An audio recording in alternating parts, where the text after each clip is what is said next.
It's honestly kind of sad that nobody talks about this dude anymore. I mean, he was probably one of the most important people in all of the American Revolution. Today, we're going to be talking about Abraham Whipple. Abraham was born in 1733 in England to Noah and Mary Whipple. He would decide in his very early teens that he'd want to be the captain of his very own ship one day, so he would actually enlist under the Brown family, who was a family of very wealthy merchant entrepreneurs.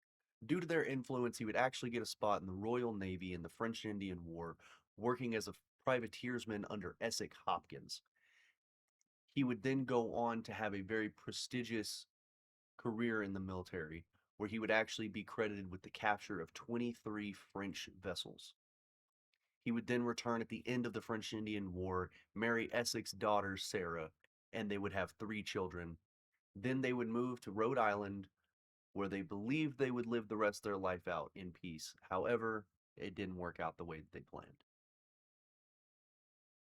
In June of 1772, a British schooner would run aground after chasing a smaller packet ship.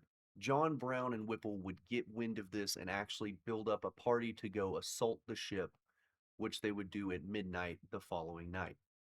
They actually managed to surprise the English, and they showed up and managed to subdue everybody in a very quickly manner. Only one shot being fired, and it was fired at the captain of the ship by the name of William Duddingston. It would hit him in the groin. Gotcha, bitch! And that would end the fight. They would capture the ship very easily with very little resistance, and this would actually make Whipple extremely notorious with the British Navy. He actually received a very personal letter from Commander Wallace, who, if you don't know, at the time was a very prestigious person in the British Navy.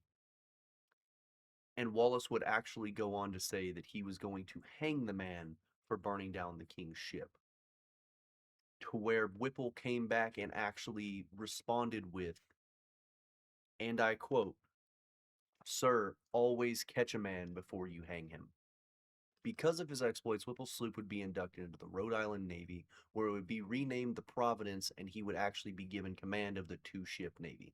He would later be given an actual ship by the name of the Columbus, where he would join his father-in-law, Essex Hopkins, in the American attack of the Bahamas in March of 1776. Upon his return from the Bahamas in 1778, Whipple's ship would be replaced by a frigate also named the Providence, where he would then go on to bust through the British blockade of Narang, N- N- N- Narragansett Bay.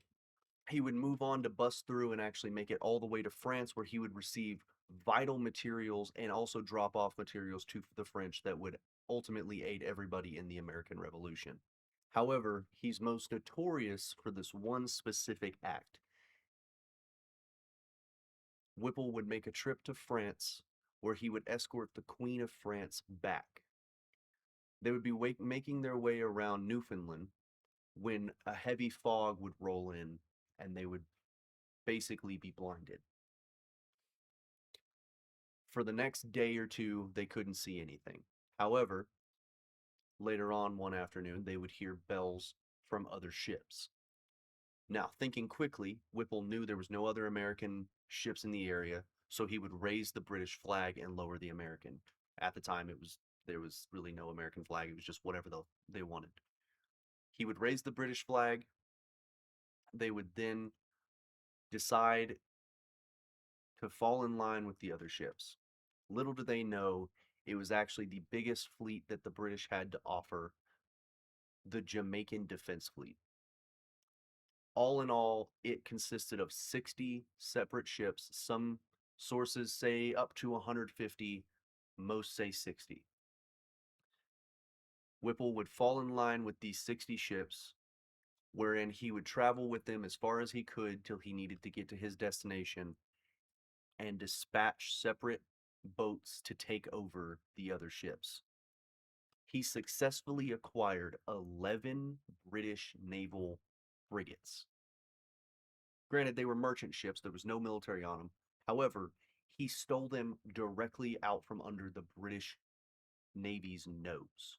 He would then go on to sell these ships at the Rhode Island auction for up to $1 million, which is a very wealthy payday considering that the Continental Congress took half and he took the other half, which he then split upon his crew, but he took the majority of it most likely.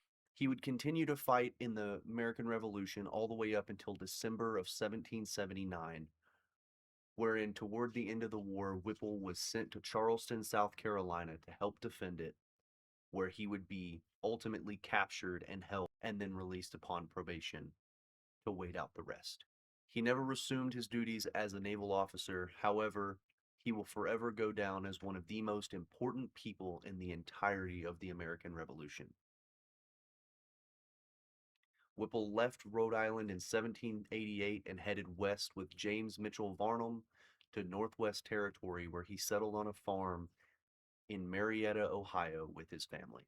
Whipple would go on to live in Marietta till 1819, where he would die of old age and ultimately buried in Varnum in Marietta's Mound Cemetery. He was given full honors by the U.S. Navy and has since had 3 separate ships named after him.